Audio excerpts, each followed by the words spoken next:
今晚呢，我邀请了2位嘉宾，一位是梅姐从上海过来，对，我们麦爸爸是从广西，对吧？老家是广西，对，儿子在常州，在常州工作。梅姐知道自己的儿子是同性恋有多长时间了？05年到现在，哇，那19年，19年了哇！对，整整19年。资深 gay 妈。今天刚才跟他们说呢，资深老 gay 妈，资深老 gay， 这个小 gay 已经变成老 gay 了，小 gay 变成中年 gay 了。那麦爸爸呢？您知道自己的孩子多长时间？15年了，也有15年了。那这资深 gay 爸。对，15年，2009年。哇，好快哦！所以梅姐，你刚开始最早知道自己的小孩是同性恋的时候，就这个反应是怎么样的？不懂，不知道什么叫同性恋。因为儿子出柜的时候，他没说他是同性恋，他说：“那妈妈，我是同志。”然后我说：“我也是同志。”我们都是同志。对，然后他说：“我说的同志不等于你说的同志。”我说同志等于同性恋。我就问他什么叫同性恋嘛？然后他说的同性恋就是我将来喜欢的这个人，要结婚的这个人，要一辈子生活的这个人是个男的。我说为什么呀？就你为什么要找一个男的？他说所以这就叫同性恋。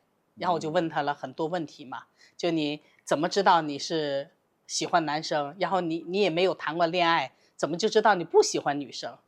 对，然后你多大开始知道的？能不能改变？当时因为他学医的嘛，他就跟我说了一大堆什么 XY 什么 DNA 乱七八糟的，我也没听懂。对，所以那天晚上好睡觉吗？知道以后哭啊，嚎啕大哭。哇哦！然后在家里哭，哭完以后怕邻居听到嘛，我就跑到楼下，在马路上哭。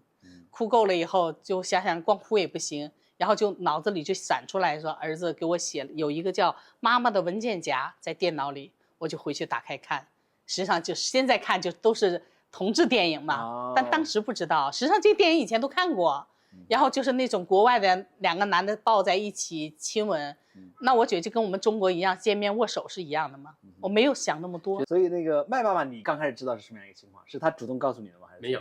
哦，被我发现了。哟，你居然还有这么侦查的这个功能，厉害，很厉害哈。对，他当时是在手机上跟一个男孩聊天，给我看到了。那时候他是在上大学，上大学的时候呢，放假回家过年，2009年2月，那就算是被动出柜。所以当时聊天聊得很，内容都是很那个什么过火的那种嘛，你一眼就看出来你们2个是搞同性恋。看到他那什么老公老婆的我知道那一个他跟他聊的那一个是男的，因为他到过我们家。明白了。所以我一看就知道是他，南京的，他们学校的。OK， 是这样子。那你当时看完了以后，有没有去质问他？问了，我就问他是怎么回事，他就承认了。他说是他的喜欢的人，他不喜欢女孩。他说他在初中的时候就有这种感觉。他以前小的时候都是跟女生玩得好，这好奇怪，到了大学不跟女生玩了，反而跟男生玩了，失落感挺大的。那肯定，因为以前他跟女生玩的时候，我还觉得挺好的，你现在一下怎么换成男生了？你当时有没有想说，是不是都是读书读的，在学校里学坏了？没这样想吗？有这个想法，因为40多年前就有那么一种什么独尊主义不婚主义，这个丁克家庭，所以当时我想，这个同性恋是不是也是一样，是主观上可以选择的？没错。所以我说，是不是他学来的？梅姐呢？你的小孩在上海读书，有没有觉得说你是不是跑到大上海去读书，就学成了同性恋？我觉得他赶时髦，赶时髦。对，我虽然不知道他是怎么回事，但我觉得他是赶时髦。第二个是不是生理上出现什么问题了？就是生理受伤了，心理受伤了，反正都是受伤了。对，然后选了半天以后，他说都不是，那我就想，那就是他从小到大，我给他穿的衣服的颜色过艳了。哎呦，然后再一个就是我们家就吃糖，我喜欢吃巧克力。我们家除了巧克力就是大白兔，那肯定是大白兔吃多了嘛。巧克力吃多了嘛。而且有一个兔，因为你知道中国有一段时间，有的地方北方把同性恋叫兔子。哦，还有这个说法呀？兔二爷，所以那我还真不知道哎，那就是大白兔吃多了。大白兔吃多了。对，我当时就想，他一定是奶制品吃多了。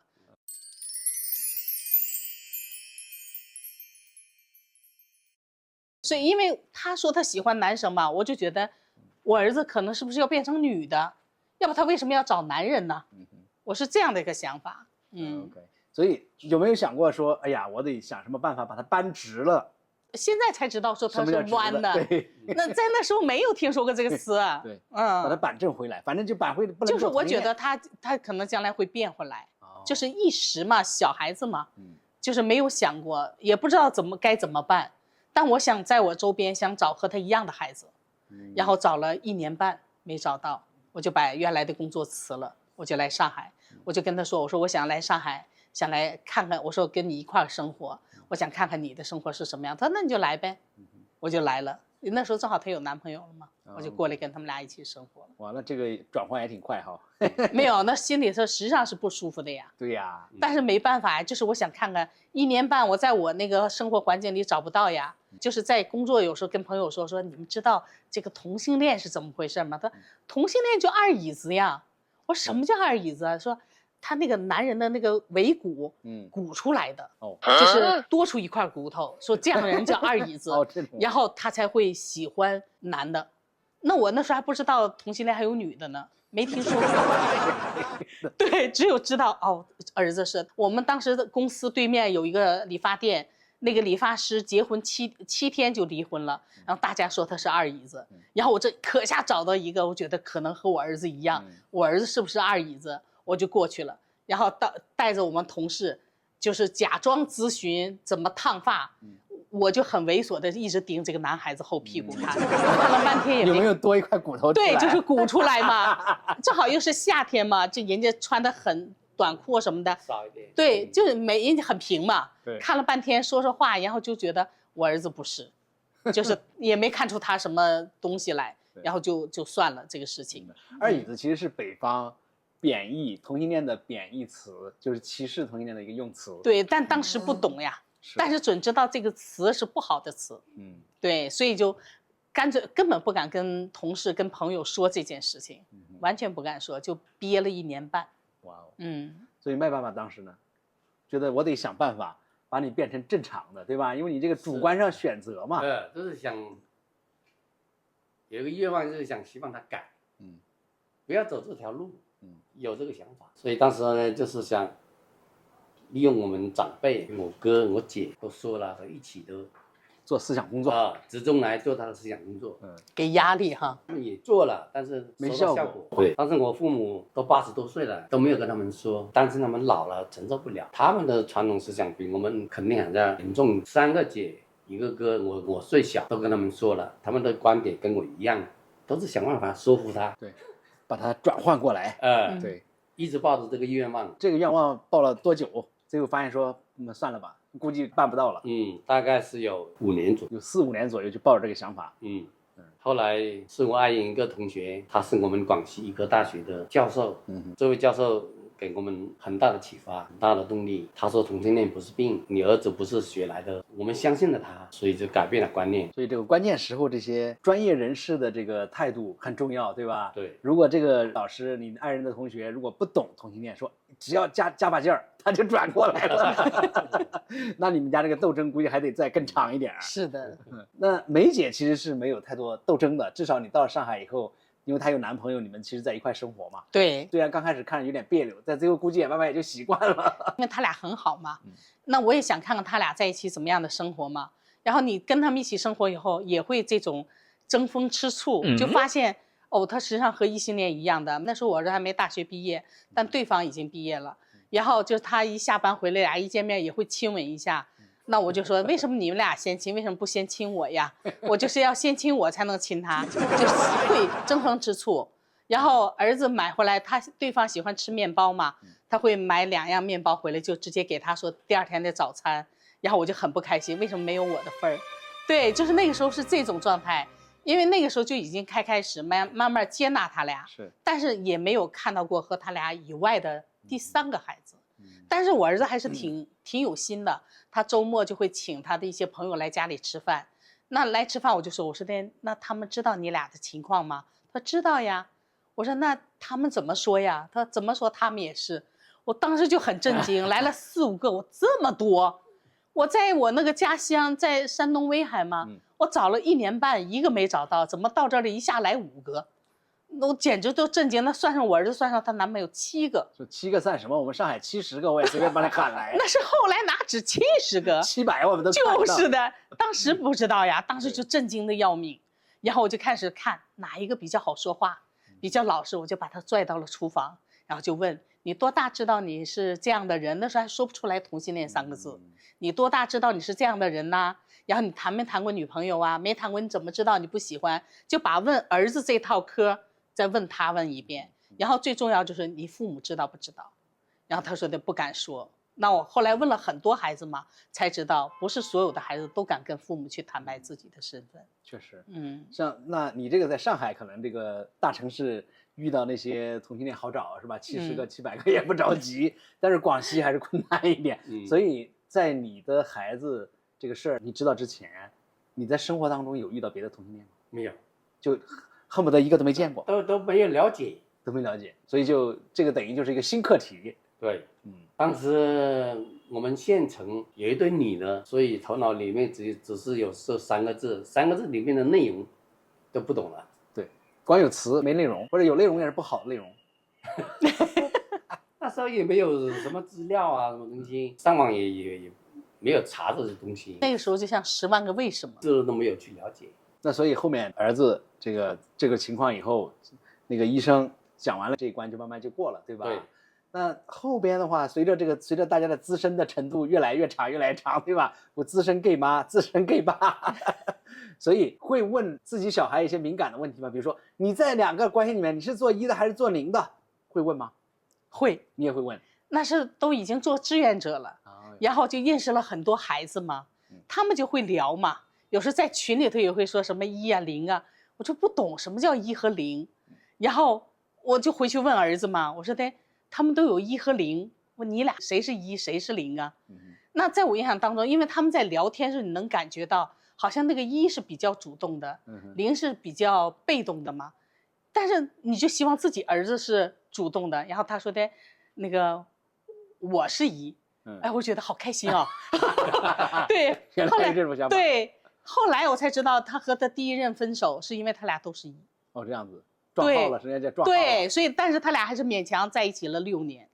那看上去撞号也不是什么问题啊。那你会介意这个吗？是什么1和0这个角色本身对爸爸是挑战吗？不介意，不介意哈。是，其实只要2个人在一起开心。对，关键是接纳他之后，他们2个人在一起开心。对，最重要。对，是的。所以像你们这样，哎，接纳自己的小孩，然后呢再往后走，也开始做志愿者。在做志愿者当中，有没有遇到一些奇葩的、特别好笑的事情？有一对，然后就是在这个男孩子家住嘛，然后他父母来了，知道这件事情了，就不同意以后他就求助到咱们这个亲友会了嘛，然后就介绍到我认识，因为是上海的嘛，葛多就介绍给我了，然后他就跟我联系上了，约好了今天几点上他家去，我就一大早，还离我们家很远啊，坐着地铁就赶到他家了，结果还没走到他家时，他给我发了个信息说，梅姐你稍等一会儿再来。我们家现在就是没想到对方的父母突然间来造访了，哎呦，就是2家父母见面了，然后现在就搞得很尴尬，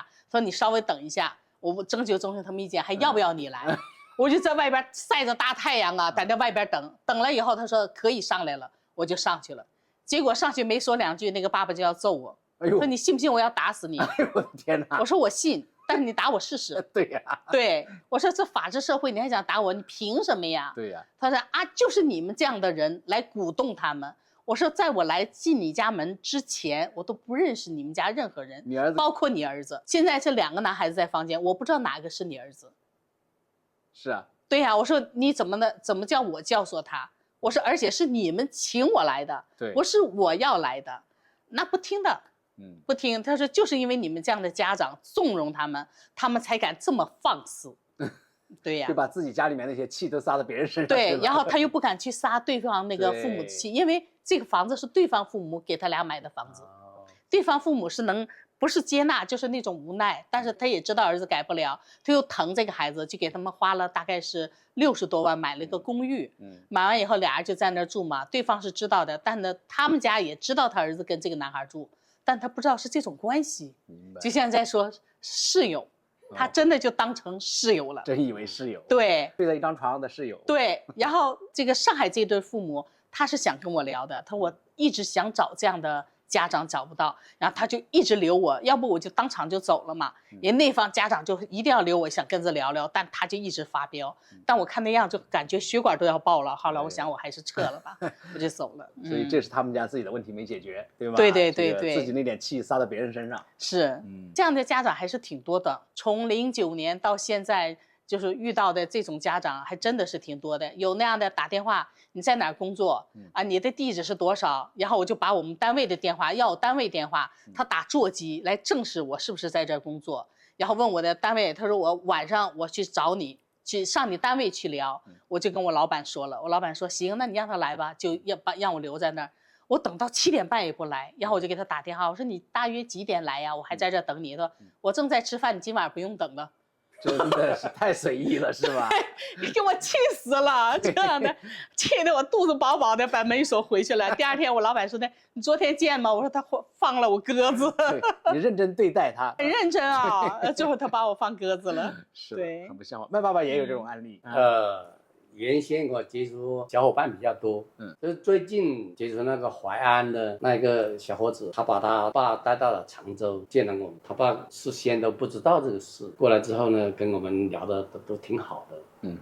当时几个志愿者小伙伴在一起，我说你看这几个小伙子怎么样，都挺好的，他说都挺好的，也邀请我们到他那里去玩啊、旅游啊什么的。后来一说到这个事，他马上就反应很激烈，翻脸了。他就说你们不要带坏我儿子。其实我们对他儿子也是第一次认识，对呀，是他儿子带他过来，所以那次他说以后再也不见到你了，什么东西。我儿子想得通。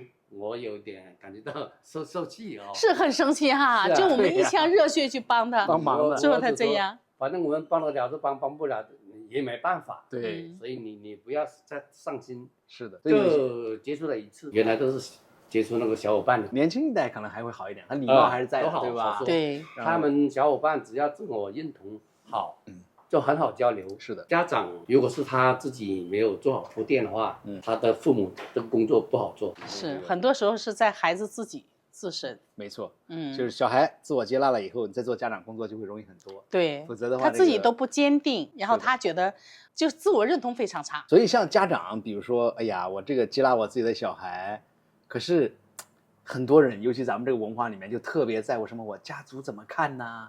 我的亲戚朋友怎么看呢？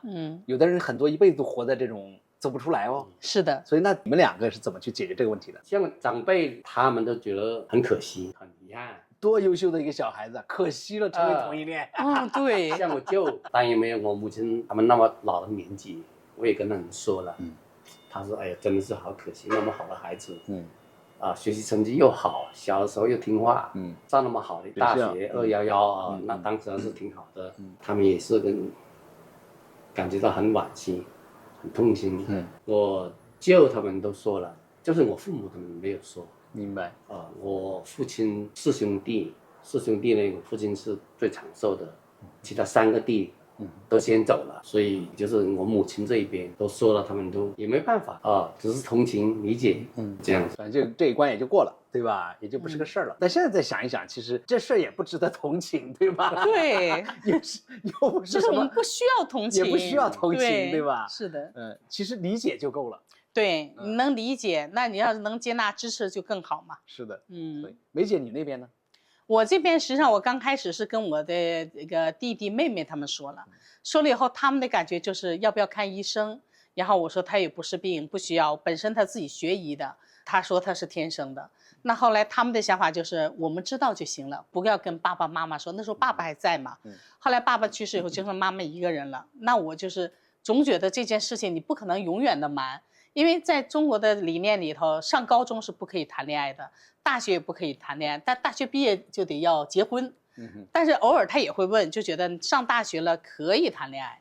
我妈就会问他有没有谈恋爱呀，有没有女朋友啊，就会一直问。那我就觉得老瞒也不是个事儿，我就是每次回家，因为我们不在一起住嘛，每次回家就给他讲一些八卦呀，哪个明星啊谁谁谁是同性恋呀，谁谁和谁在一起了呀，国外的一些新闻，哪个国家婚姻合法化了，就会去铺垫这些事情。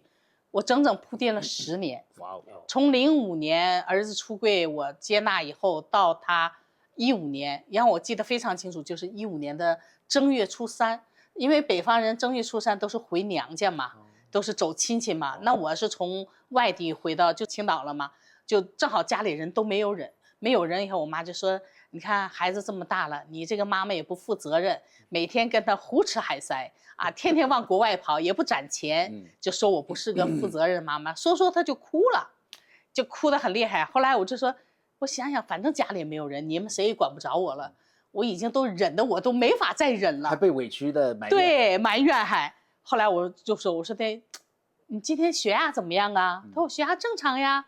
我说那你今天那个糖尿那个糖高吗？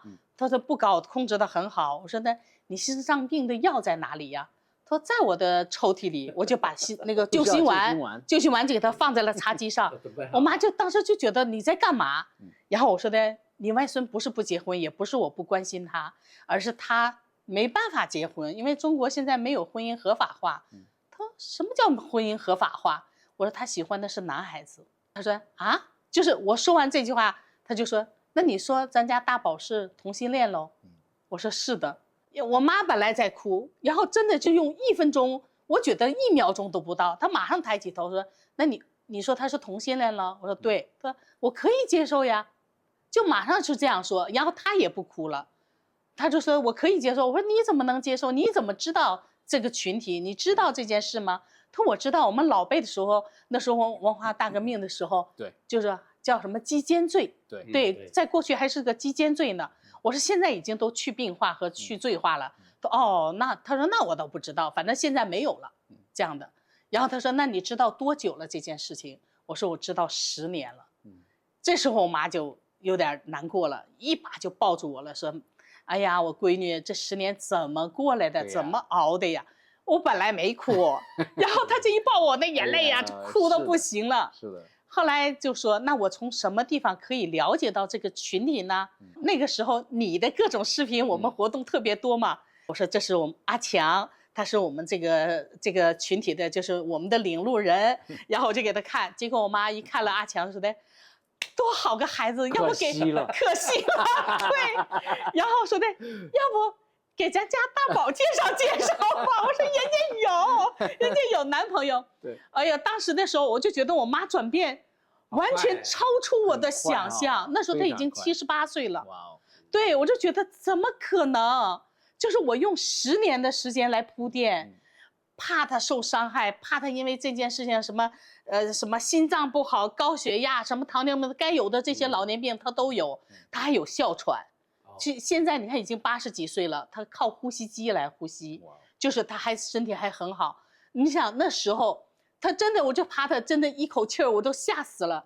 没想到他就这1分钟他就接纳了，把我整个10年的紧张1分钟就消掉了。从那天开始我就没有任何的负担，然后就是出柜变成了一个常态，就我想什么时候说就什么时候说了。对，柜子就没有了。然后最遗憾就是我妈觉得她没有和我儿子谈恋爱，阿强没有作为我的，没作为我的女婿，然后就觉得上他了。我妈就一眼就看中他了。那我就要改喊了，原来喊梅姐，以后喊梅妈。对，然后我妈就觉得这么好个孩子，怎么就也是同性恋呢？她就想不通，但她能接受。对，所以像你们两个做这么多年之后，你们两个这个 gay 达都练出来了吗？麦爸爸，你的像雷达灵敏吗？看到这个再望过去，你说原来都不知道谁是同性恋，现在呢？现在还看的不是很准，还不是太准，需要你儿子给确认一下。比如说街上或者是在你周边再想一想说，哎呦，我怀疑我那个同事那个谁的小孩。看到男的一对的话呢，他们的表情，是跟直人有点差异的，可以看，但是不是很准，还不太准。直男的雷达不好练。是啊，不好练。妈妈的雷达会好练一点吧？就我觉得8、9不离10，就是一看基本上8、9不离10。他们那种眼光好像不同。我们上一次做那个活动的时候，在马路上，然后就是要做作业嘛，采访路人。